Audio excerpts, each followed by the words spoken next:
say nothing. Myles. Hey, when you look at this Pittsburgh team, you played a bunch, but how different is it with Russell and then the new offensive coordinator? No, I mean, fundamentally, they're still the Pittsburgh that I've seen since I got into the league. Always going to find a way, to win. Not going to beat themselves. Just very smart and just savvy team. Know the best way to put themselves in position to win. And Russ definitely helps them be a little more versatile, moving down the field. He's playing some great football right now, and definitely hitting the deep ball with some consistency, can scramble when they need to. But their core and who they've been, that hasn't changed. Why do you think their makeup allows them to win when they don't have the best games or they don't score a ton of points? Whatever it is, they still figure out a way to win seemingly every year. Great coaching, very consistent across the board, and the standards of expectations, no matter who's in there, and that kind of coaching seeps into the players and leads to the execution just being on point, down the stretch, especially when they need it. Hey Myles, I broke down some stats here, and you guys have given up 15 touchdowns, drives of 70 yards or longer. You're 24th in points against after having such a great year last year. What do you think is going wrong? Well, I haven't looked at the stats to know, so it could be deeper than what you just told me. But if I have to just go off of what I've seen, just being out of position, and when we are there, have to make those tackles and getting off the field. We've had multiple instances and drives where it could be a gain of 3, gain of 2, and it turns into a big play. So we have to make the plays that come to us that we're in position for, and then we have to eliminate the ones where we're completely out of position. So do you think that if teams caught up to you guys from what you did last year? I just don't think we're playing the way we need to, and up to our standard which we set last year. Thank you. Myles, I know you and TJ Watt have a lot of mutual respect for each other, but last year when you won NFL Defensive Player of the Year, he kind of reacted on Twitter in a negative way as though he maybe should have won it. Was that? How did you feel about that? I've never complained about the trophy not being in my house, and vice versa. He shouldn't be feeling two ways about it going to me. So we're just gonna play the game. I don't play against TJ. He doesn't play against me, but we'll have a plan to go out and do what we're supposed to, win the game, and dominate on defense. But it's up for grabs this year, and we'll see the best man win. Is there an extra motivation that comes with that? Absolutely. Two of the very best in the same division, play each other twice a year, and fans hate each other. That kind of stuff, gets you excited. And I know we both feel it, and get a little bit juiced up for the matchup. What do you think about just the year he's having, not just the 7.5 sacks, but he's leading the NFL in 4 forced fumbles right now too? I mean, he's playing some great ball. I mean, they are as a unit. Their defensive line front is solid from the left end to the right end position. So, it's not just him, but he leads that front and what he does, the energy that he brings, and obviously they take on his and Hayward's mentality when they go out there. As a captain and leader of this team, just what are you telling your teammates about the approach for the stretch run, and just what do you feel is the response and the mood in this locker room? Well, I don't think they'll be running as much stretch run as the people we played last week. I think that was more of a priority for the Saints. Of course, they'll work it in. They'll scheme it in, seeing as we had a little trouble with it last game. But it's just about making those plays that are in front of us. We have multiple opportunities to get TFLs, tackles for short gains, get them behind the sticks, and we didn't do that. So it's about wrapping those guys up and getting them behind the sticks so we can really tee off and pin our ears back. Myles, you talked about the stage on Thursday, and so many people have mentioned just how AFC North football is different. What is it about these matchups with the Steelers and the other team in this division that makes it different? Well, it's going to be cold as hell. Well, that'd be a little bit different. But, I mean, it's probably as physical and gritty football game as you're really going to see around the league. It's two teams that really don't have that much love for one another, and play a physical brand of ball, and they're looking forward to trying to take the #1 spot in the AFC, and we're fighting for tooth and nail for each and every win we get. So that's just a classic case of immovable object meets the unstoppable force. We don't want to just go out and take losses and look forward to next year. We have something to look forward to, and that's playing every game like it's our last. Like I said in the media after last game, you got to play for something bigger than you, and this is something that you'll be remembered for a long time. Win, lose, or draw. You're putting out that same that tape, whether you have a great game, a bad game, in between. People are going to be looking at that, and so expect all of us to work with that kind of mindset and emotion, and we don't want to go gently into that good night. You think it'll be more emotional for Nick playing Pittsburgh for the first time since that knee injury? Nick's not very emotional in general. So. I know. Is this an exception? You got to ask him that. He keeps that same, calm and solemn demeanor. So when he gets out there, it could be different. But right now, he's cool as a cucumber, as he always is.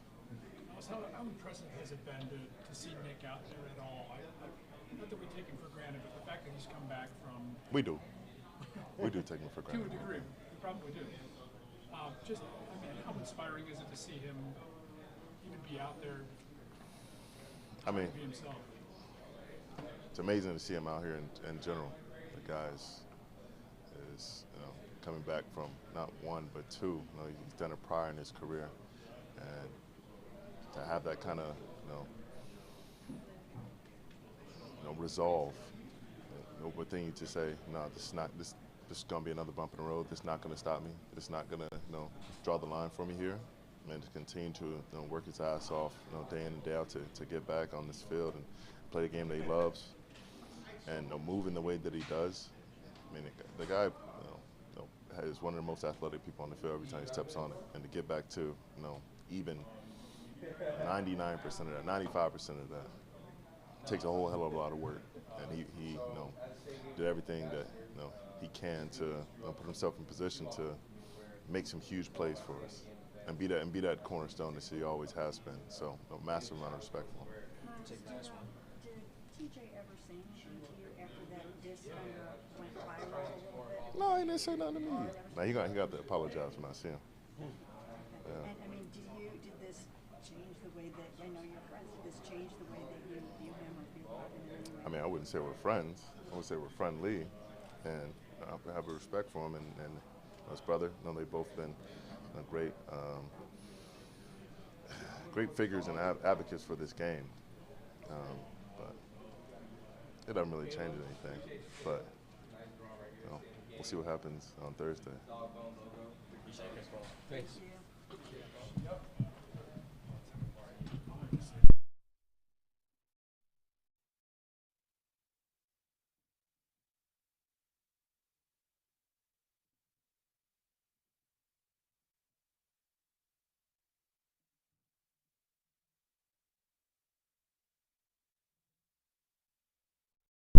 So.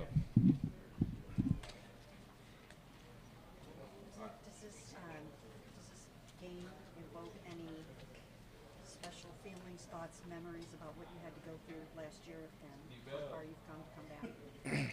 I wouldn't say that. It's just the same normal game for me, approaching it the same way, and looking forward to going out there and playing against a great team. Does a short rest, how does that affect your preparation? just pushing everything up to 2 days. So, for us, just what we would do Wednesday, Thursday, we're doing it Monday and Tuesday. So just getting everything faster. But I mean, for you personally, coming off the injury and now just a short rest. Nothing. Nick, there was a time I asked you, it might have been at the Green Bar or something, if you ever heard from Minka, and you said no at the time. Has it changed? Talked to him on the field when it happened. That's about it. Nick, does it feel so good to you that each week you go out there, you look like you build on the week before, and are you challenging yourself every week to make sure that you are even better than the previous week? Of course I am. Since I've been here, I've always, prided myself in going out there and no matter circumstance, having a good game. So just getting my mind, my body ready for that. Just go out there and no matter what's happening, doing something for my team. Nick, you're so hard to get back. How are you dealing with the fact that you guys are 2-8? I mean, at this point, it is what it is. We're not satisfied with where we are. We're looking, trying to get better every week. But it is what it is at this point. We can only go out there every day and get better. Have you seen the forecast? Have you seen the forecast for Thursday night? Looks like it's going to be some running weather for you. Does that excite you? It should always be running weather. What kind of support are you getting from Browns fans, but even when you go on the road, I mean, are you just getting so much sort of love and support from everybody that's so happy to see you back on the field? I'm not sure. I mean, Browns fans always give love. Yeah.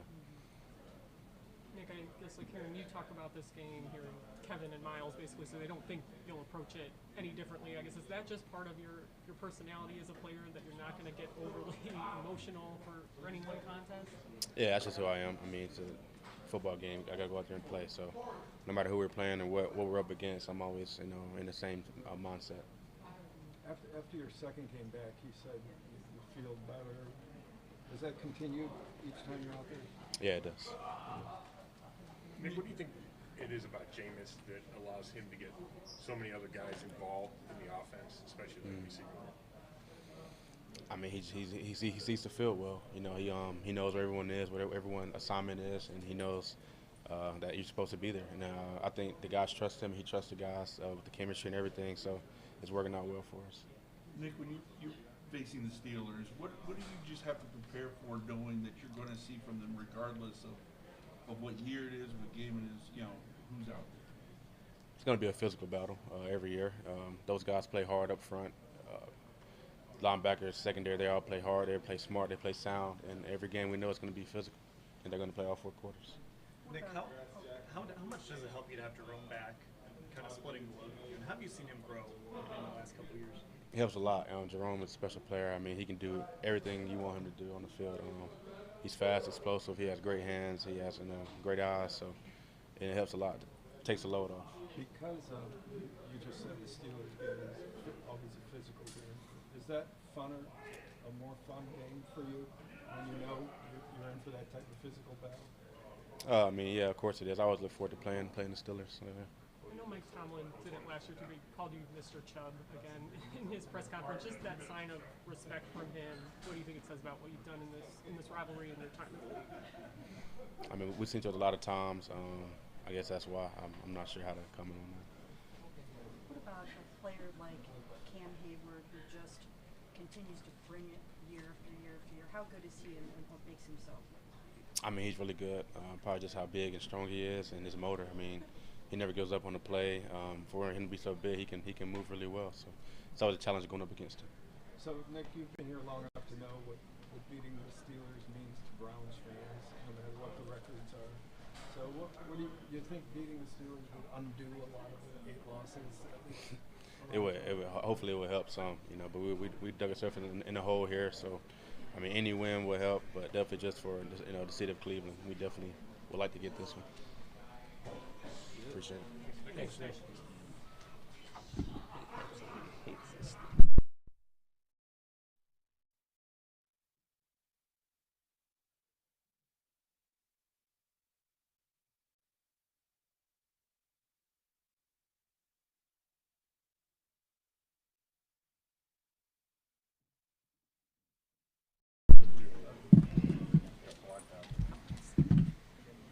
Good afternoon, guys. How we doing? James, you've seen the Steelers a lot around here, and no no matter the year, they seem to be able to draw their opponent into their type of dirty game, grindy game.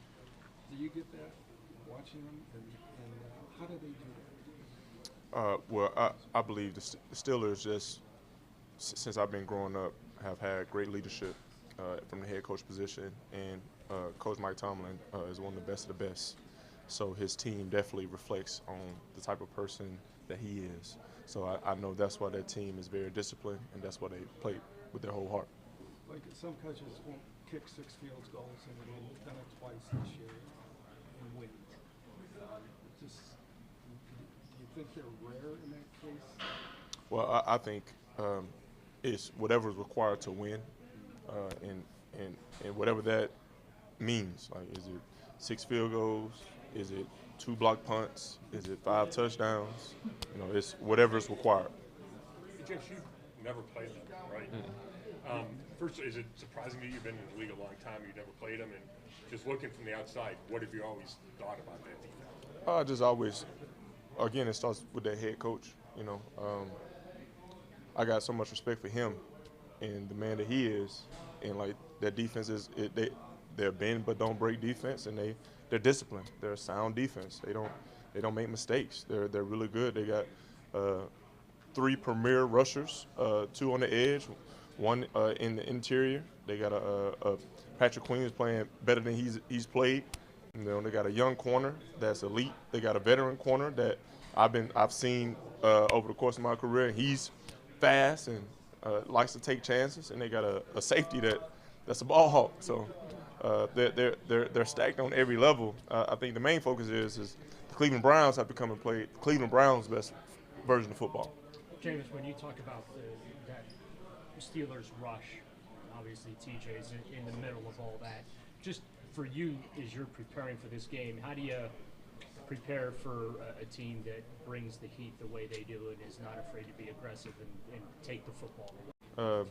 Getting the ball out on time, elite operation, and just doing our job. Like, it's the simple things. Like, this team is not going to try to fool you. They're going to line up and say, give us your best, we're going to give our best. Jameis, just in watching TJ Watt on the film, just how good is he, and are you going to have to be aware of him every single play, I'm guessing? Yeah, he's an amazing player. I was fortunate enough to play against his brother. Anytime you got a dominant edge rusher, you definitely going to have awareness where he is at all times. I think he just needs to continue to do it, keep doing what he's doing, and he'll lead himself to the Hall of Fame. Jameis, are there any other teams you've never played in 10 years? I think the Steelers the only team, honestly. Yeah. Mm-hmm. When you go out and about in the community, you said the other night that you learned here early on that you have to be the Steelers. What does that look like when you're out and about, or where do you kind of hear that, or how do you know that? Well, I believe, one, regionally, Pittsburgh is right down the road east of us.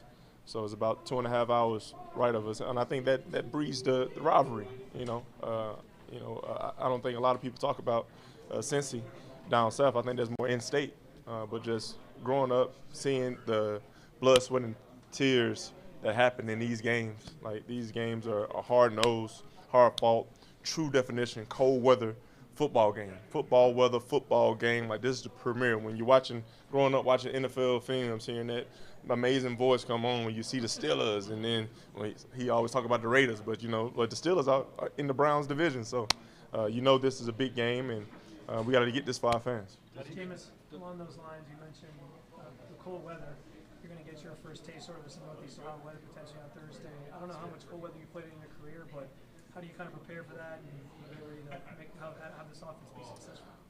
In cold weather games, you can put enough clothes to be warm, right? And we're blessed. We got heaters on the sidelines. Everything's good. And once the blood gets flowing, you just go out there and play.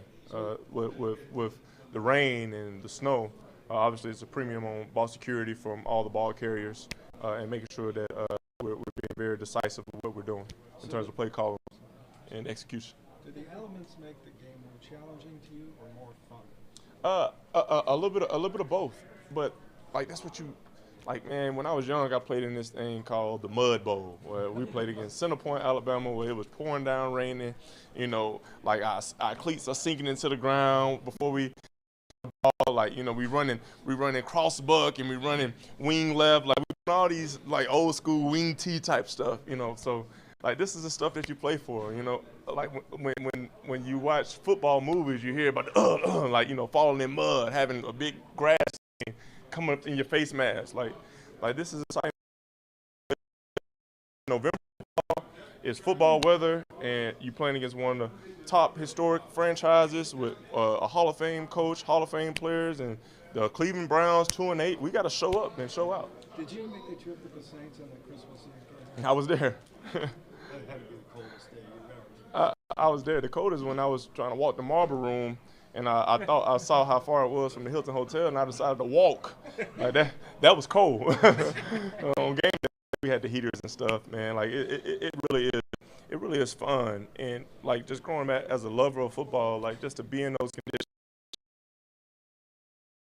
Fans that was risking their life out there, you know, for that Christmas game. So it's gonna be fun, but the most important thing is us playing the best version of football that the Cleveland Browns can play. Jameis, this will be Nick Chubb's first game against the Steelers since suffering that knee injury against them last year. This is your first year with him as a teammate. Is he everything as advertised that you had heard about Nick Chubb? He's everything and more.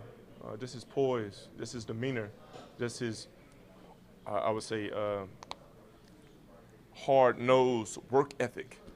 He's the epitome of a running back, you know, a ground and pound running back, and he can do some stuff out of the backfield. He's just a great man, and we got a chance to understand like what helped him become that great man with, you know, his family and all that. So I've been very fortunate to be his teammate.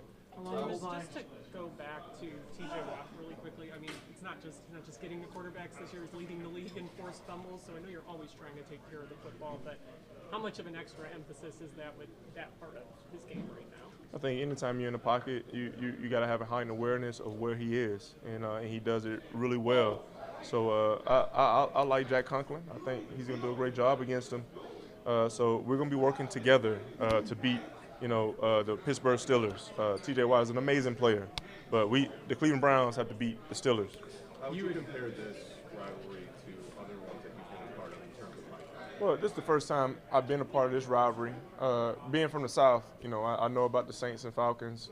I know a little bit about the Cowboys and Eagles, the Cowboys and Raiders. Like when you're from the South, like you hear about the Cowboys really, because that's America's team. But being up here, you know, like from the South, I say Alabama and Auburn is the baddest, dirtiest rivalry of all time versus anybody.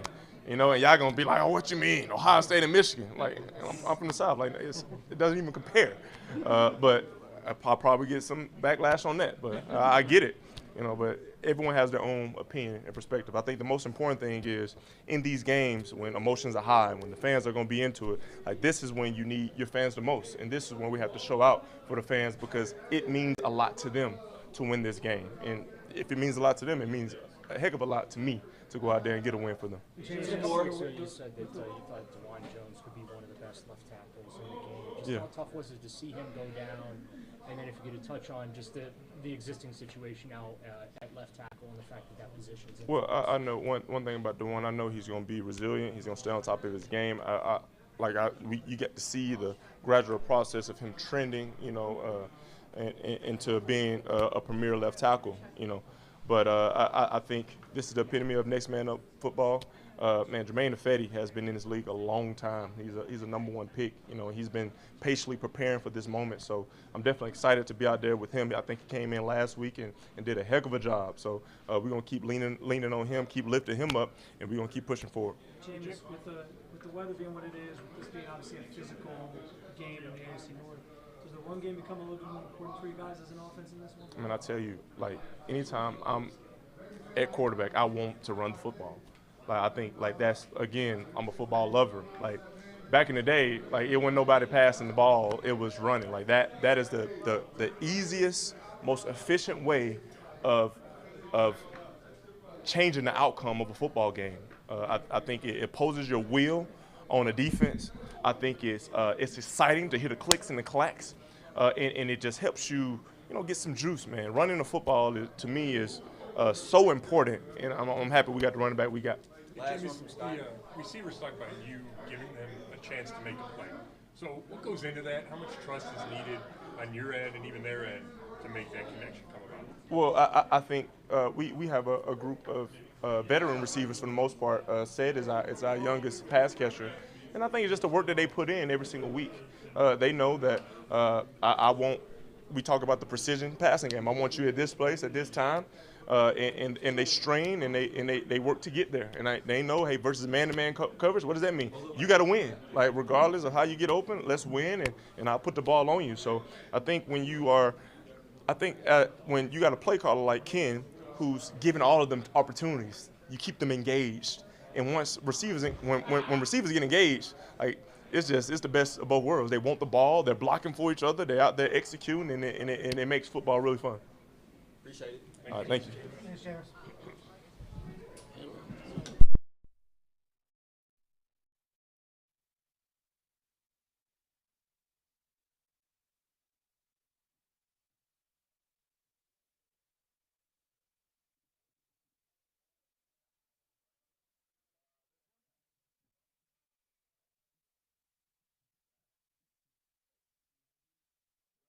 Hard to top that, you know. I don't have any mud bowl stories for you guys. Mud in California. No, I don't think I played in a rain game.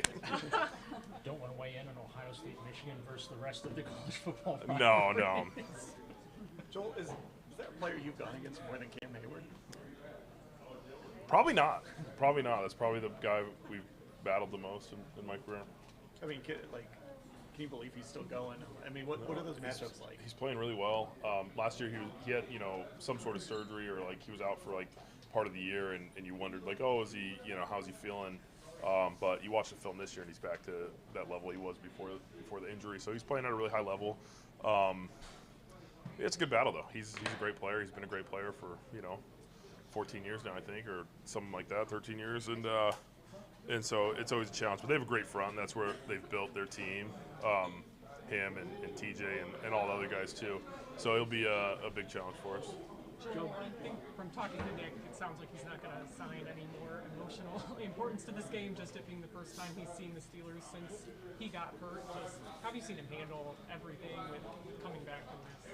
Yeah, he's been great. He's been Nick Chubb in every step of the word. I think he's so calm about it and so straightforward that you don't even realize what he came back from. Like the injury was so severe, and the last he's had that injury before. To come back from it twice is super impressive. But he's ready to go. He'll just treat it like another game. I remember talking to you after that game, and it was probably like the most emotional we've seen you get about something, I think, in your career. So just, I guess that part of it, the way you guys were able to rally around him, too, how is that? Yeah, it's just the person he is, the work he puts in. You talk about what it takes to be like a great teammate, and I think he is all those qualities. And he's a friend, and you never want to see a guy go down. So that stuff hurt, especially the injury it was. And so yeah, it was emotional for sure. But I'm excited that he's back playing, and hopefully keep building him up, and he keeps getting back to Nick Chubb style running. Do you think the offense is turning the corner? I mean, you guys had almost 400 yards offense last week, just 2 touchdowns. Yeah, I hope. I want to score more points. Mm-hmm. I think 14 points is not enough. We had the yards last week, but we didn't convert in the red zone. Missed some field goals. So all those things need to keep adding up, and we know we have a tough defense coming into town. But I think there's some good signs. I think the run game improved a little bit. I think we obviously passed the ball well. But we gotta keep working. We gotta score points. Joel, you've been around this team and this division long enough. Did you hear the stories just about how playing in the AFC North is different? What makes it so different playing a game like this against the Steelers on a Thursday night with another team in the division? Yeah, it's just football history. You think about the Browns, the Steelers, really the Ravens and the Bengals, and it's just tough. Hard-nosed football. If you watch the game they played last week, the Ravens versus Pitt, I don't think anybody expected anything different. Like those guys come down to a field goal every single time they play, and it's just you play each other twice a year. You know each other. You play against the same guys, and it becomes tough. I think all division games have their own little, every division has that, but I think the AFC North just has been built on toughness and defense and running the ball, and you feel it in all the rivalry games. So does the run game take on a little added importance in these games, especially given what the weather might be on Thursday? Yeah, I mean, we'll see. It always changes around here, but it seems like it's going to be a little chilly, maybe a little wet, maybe a little windy. And we'll see how it goes. If we can throw the ball, I'm sure we're going to let it rip. But, O-lineman, let it get a little windy. Let's run the ball a little bit. So we'll see. You still have 4 division games, 2 against Pittsburgh in the next 3 games. How much can you salvage by spoiling their season? Yeah, every game is a big game. I think the NFL happens so quickly. Like, you play week in and week out. It's hard to look big picture. Obviously, we know we're not. It's disappointing this year, but we have a huge matchup with Pittsburgh. They're, one of the best teams in the AFC right now, if not, the best team record-wise and stuff. So it's going to be a huge challenge. But anytime you can win a division game, it's important and it's special. What is it about that organization, year in and year out? They just find ways to win, even if it's ugly. They don't always play the prettiest football, and just they seem to always make their opponents play their style. Yeah, they're consistent. They've obviously had 3 coaches for the last however many years it is. They have ran the same defense for 40 years or something like that. So they just draft the same guys, and same body types, and they build around guys like Cam and TJ, and they have a standard. Thomas says a standard is a standard, and that's what they live up to there.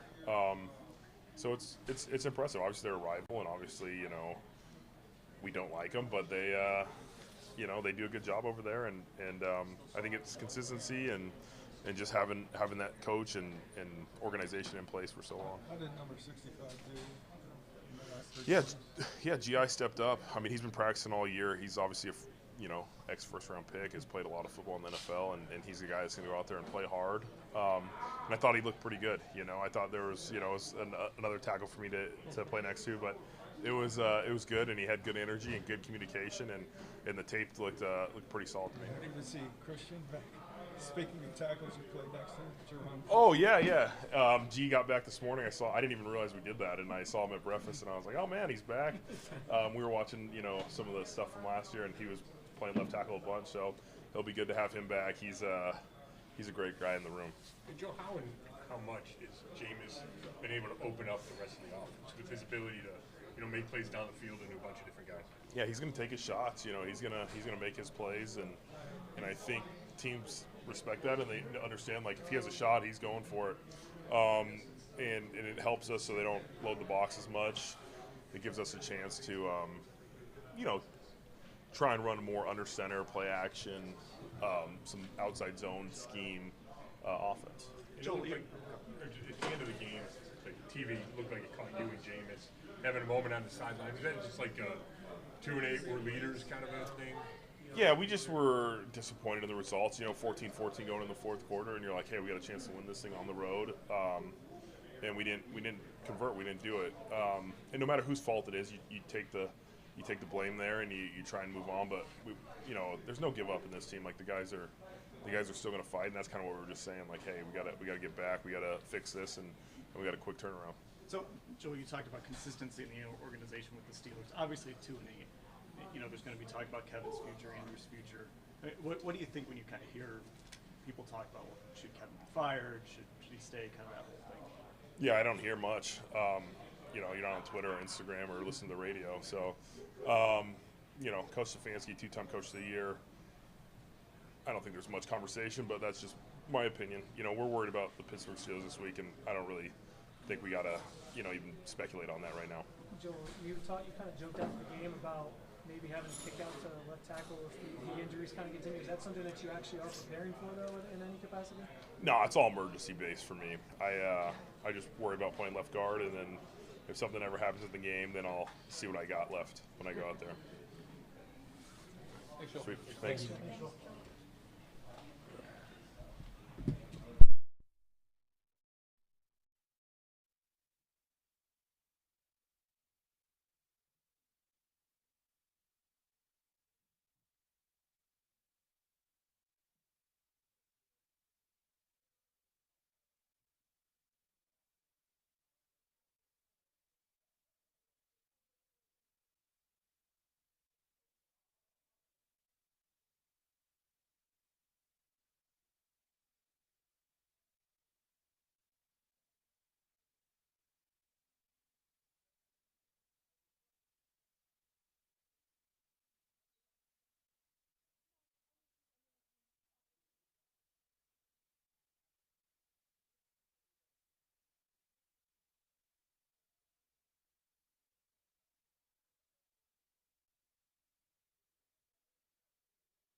say he was a great, contested catcher. They try to give him a lot of jump balls because that's what he's good at. I know you guys saw Russ last year, obviously in Denver, but just seeing him again this year, and how different does that Steelers offense look with him there now? Yeah, I feel like he's, rejuvenated a little bit, doing his thing in Pittsburgh. They got a great record right now, so they're riding the hot streak. I think they won 5 games in a row. So Grant, I was looking at the numbers, and you guys were such a great defense last year, but this year you've given up 15 drives of 70 yards or more, another 5 of 60 or more. But what do you think the difference is between the way you guys played so well last year and this year? I don't know. It could be a combination of things. It's not always as simple as this or that. Guys not executing, situation in games. It all boils down to little things at the end of the day. So we just haven't been doing a good job. But are teams maybe catching up to the success you had last year and doing something to counter that? Nah, the margin for error in the NFL and success is very small. So you got to make sure that you riding the momentum when it comes. Playing keys, stuff like that. So it's not nothing I can pinpoint. Grant, the missed tackles this year have been an issue really all season long, just from the entire defense. Is there anything you guys have done differently, or is there anything you can do differently to get better at that and be better about that on Sundays? Is it really just about guys making the plays? Yeah, we all know how to tackle. That's how we got here. It's nothing that we don't know how to do. We just got to do it. The Steelers are the type of team that they kind of make you play their style of football. When you watch them, just what does that style look like? I don't know if they're going to make us play that style of football. On defense, we try to dictate what we do. That's why we play the attack defense that we play. But, you got to give respect to Coach Tomlin and how he's always had that team, playing that physicality that they've always been known for. So I think it's more of that. What about Justin Fields? With the Steelers seeing maybe what Taysom Hill did the other night, do you think you might see something like that from Justin? I don't know. Maybe we're going to be prepared for it, though. You guys think that, like you said the other night, that it was more about what you did in those situations. So even though you only have 1 day of practice, do you think we can get that correct? Yeah. We move on. That's what this league is about. Correct it, but we can't harp on it. Like, we got a hot team coming in here on Thursday Night Football prime time, ready to go. So harping on it won't do us any good. Just fix it and move on. How important is it in a season, a 2-8 season? How much is it still so important to be? It's important to win every week. It is what it is. The situation we're in right now. We didn't want to be here. But we are here, and you can choose how you move forward. You know what I'm saying? You either lay down or you continue to fight. You know what I'm saying? And I don't have laying down in my DNA.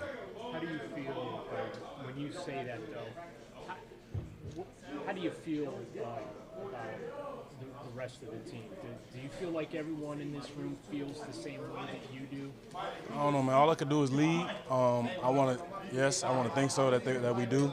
But all I can do is what I can do, and go out here and practice to start today and lead physically on the field and out the field, man. And hopefully guys catch on and follow me. And if not, I'm following behind the guy who leading the pack. So that's how it is. I saw some people question whether or not you guys put in full effort in that fourth quarter and giving up 4 touchdowns. What's your view on the actual effort? Yeah, 3-4. Start with that 3-4 quarter touchdowns is unacceptable. You gotta stop finding ways to lose games, and we've been just finding ways to lose games this year. It's unheard of, really. 3 touchdowns in the fourth quarter, like it should never happen. But as far as effort goes, we got to be better. Good. Thank you. Appreciate it.